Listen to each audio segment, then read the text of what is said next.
America, the land of the free, home of the brave, and currently, deeply divided. Recent years have seen a surge in claims of a lost democracy, with accusations flying from both sides of the political spectrum. Some point to attempts to restrict voting rights as evidence of democratic backsliding. Others decry what they see as government overreach and infringement on individual liberties. These are not mere political disagreements, they strike at the very heart of what it means to be a citizen in a functioning democracy. This essay will unpack some of the most contentious claims, particularly those targeting a specific political group referred to as re-Trumplicons. We'll examine their alleged impact on key areas like education, healthcare, and workers' rights. It's important to note that inflammatory language helps no one. Instead, we'll strive for nuanced analysis, relying on credible sources and evidence to illuminate the issues at hand. The Department of Education has become a political battleground. Claims of its destruction are likely exaggerated. However, proposed budget cuts and curriculum changes have sparked fierce debate. At the heart of this debate lies the balance between federal oversight and local control. Proponents of greater local control argue that it allows communities to tailor education to their specific needs. Opponents counter that federal oversight is essential to ensure equity and quality across the board. The stakes couldn't be higher. Education is the cornerstone of a functioning democracy. It equips citizens with the knowledge and critical thinking skills necessary for informed participation. When we erode the quality of education, we chip away at the foundation of our society. It's not about indoctrination, it's about empowering future generations to think critically and engage responsibly in civic life.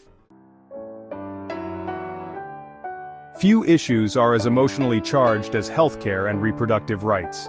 The debate over abortion, in particular, is often framed in stark, uncompromising terms. While the use of inflammatory language like murder is unhelpful, the underlying concerns about women's medical choices deserve serious consideration. Restricting access to safe and legal abortion has profound implications for women's health and autonomy.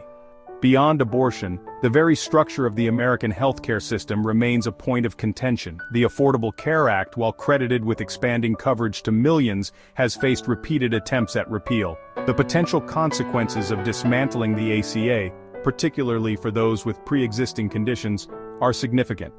Access to affordable healthcare is not a privilege, it's a fundamental right that should be guaranteed to all citizens.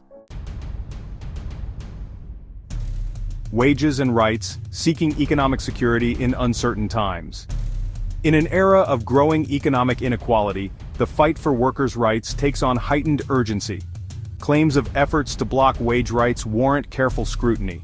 Legislative proposals aimed at weakening labor unions or suppressing wage discussions raise serious concerns about worker exploitation.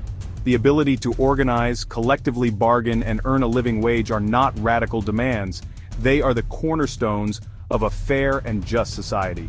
The right to a decent living is not merely an economic issue, it's about human dignity.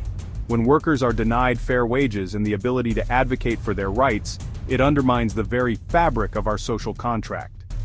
A thriving economy requires a thriving workforce. That means ensuring that all Americans have the opportunity to earn a decent living and provide for themselves and their families. Conclusion: finding common ground in a divided landscape.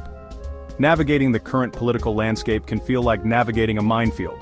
Claims and counterclaims abound, often fueled by misinformation and partisan rhetoric. It's easy to get swept up in the outrage, but we must resist that urge. Democracy thrives on informed debate, not blind allegiance. We must demand evidence, not just empty slogans. The issues discussed here are complex, with no easy answers. But one thing is clear: resorting to inflammatory language and demonization only deepens the divides. We must engage in respectful dialogue, seeking common ground even as we acknowledge our differences. The future of our democracy depends on it. Remember, America, we're all in this together. Let's try to act like it.